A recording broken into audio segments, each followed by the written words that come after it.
Hills Like White Elephants by Ernest Hemingway, from the Men Without Women collection of short stories. Narrated by Kevin McCulley.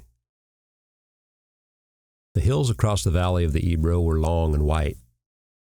On this side there was no shade and no trees, and the station was between two lines of rails in the sun. Close across the side of the station there was the warm shadow of the building, and a curtain, made of strings of bamboo beads, hung across the door into the bar to keep out the flies. The American and the girl with him sat at a table in the shade outside the building. It was very hot, and the express from Barcelona would come in 40 minutes. It stopped at this junction for 2 minutes and went on to Madrid. "What should we drink?" the girl asked. She'd taken off her hat and put it on the table. "It's pretty hot," the man said. "Let's drink beer." "Dos cervezas," the man said into the curtain. "Big ones?" a woman asked from the doorway. "Yes, 2 big ones." The woman brought 2 glasses of beer and 2 felt pads. She put the felt pads and the beer glasses on the table and looked at the man and the girl. The girl was looking off at the line of hills. They were white in the sun, and the country was brown and dry. "They look like white elephants," she said. "I've never seen one." The man drank his beer. "No, you wouldn't have." "I might have," the man said. "Just because you say I wouldn't have doesn't prove anything." The girl looked at the bead curtain. "They painted something on it," she said. "What's it say?" "Anís del Toro. It's a drink. Will we try it?" The man called, "Listen," through the curtain. The woman came out from the bar. "4 reales. We want 2 anís del Toro." "With water? You want it with water?" "I don't know," the girl said. "Is it good with water?" "It's all right." "We want them with water?" asked the woman. "Yes, with water." "Tastes like licorice," the girl said, and put the glass down. "That's the way with everything." "Yes," said the girl, "everything tastes like licorice, especially all the things you've waited so long for, like absinthe." "Oh, cut it out." "You started it," the girl said. "I was being amused. I was having a fine time." "Well, let's try and have a fine time." "All right, I was trying. I said the mountains look like white elephants. Wasn't that bright?" "That was bright. I wanted to try this new drink." "That's all we do, isn't it? Look at new things and try new drinks." "I guess so." The girl looked across at the hills. "They're lovely hills," she said. "They don't really look like white elephants. I just meant the coloring of their skin through the trees." "We have another drink?" "All right." The warm wind blew the bead curtain against the table. "The beer's nice and cool," the man said. "It's lovely," the girl said. "It's really an awfully simple operation, Jig," the man said. "It's not really an operation at all." The girl looked at the ground the table legs rested on. "I know you wouldn't mind it, Jig. It's really not anything. It's just to let the air in."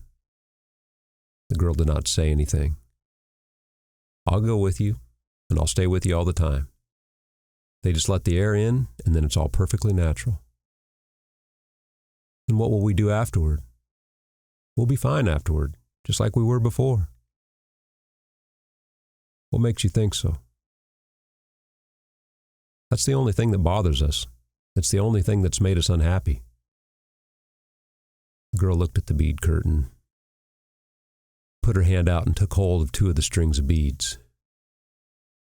"And you think then we'll be all right and be happy?" "I know we will. You don't have to be afraid. I've known lots of people that have done it." "So have I," said the girl, "and afterward they were all so happy." "Well," the man said, "if you don't want to, you don't have to. I wouldn't have you do it if you didn't want to. But I know it's perfectly simple." "And you really want me to?"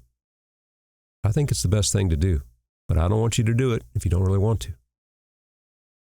And if I do it, you'll be happy, and things will be like they were, and you'll love me. I love you now. You know I love you.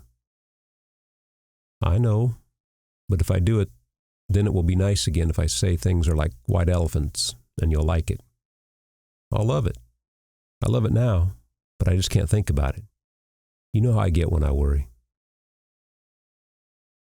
And if I do it, you won't ever worry. I won't worry about that because it's perfectly simple.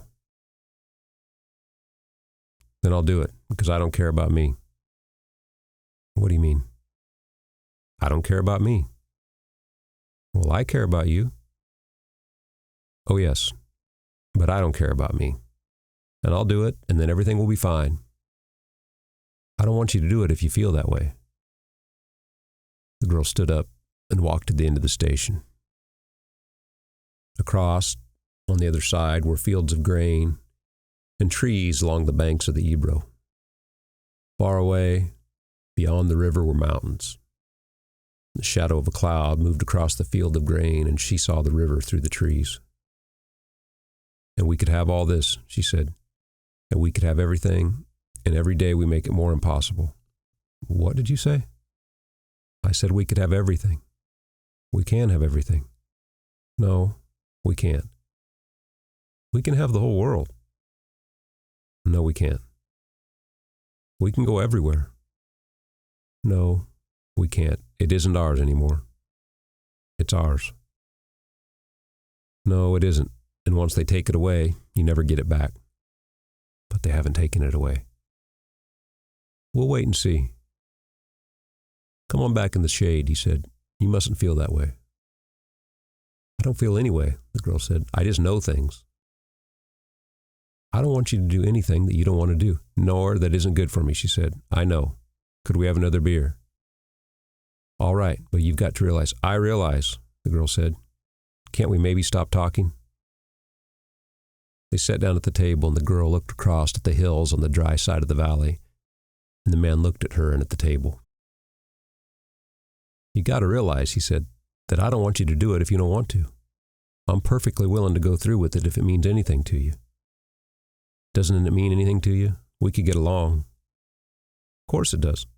But I don't want anybody but you. I don't want anyone else. And I know it's perfectly simple. Yes, you know it's perfectly simple. It's all right for you to say that, but I do know it. Would you do something for me now? I'll do anything for you. Would you please, please, please, please, please, please, please stop talking? He didn't say anything but looked at the bags against the wall of the station. There were labels on them from all the hotels where they'd spent nights. But I don't want you to, he said. I don't care anything about it. I'll scream, the girl said. The woman came out through the curtains with 2 glasses of beer and put them down on the damp felt pads. The train comes in 5 minutes, he said. What did she say? Asked the girl. That the train comes in 5 minutes. The girl smiled brightly at the woman to thank her. Better take the bags over to the other side of the station, the man said. She smiled at him. All right, then come back and we'll finish the beer. He picked up the 2 heavy bags and carried them around the station to the other tracks. He looked up the tracks but could not see the train. Coming back, he walked through the bar room where people waiting for the train were drinking. He drank an anise at the bar and looked at the people. They were all waiting reasonably for the train. He went out through the bead curtains, and she was sitting at the table and smiled at him. Do you feel better? He asked. I feel fine, she said. There's nothing wrong with me. I feel fine.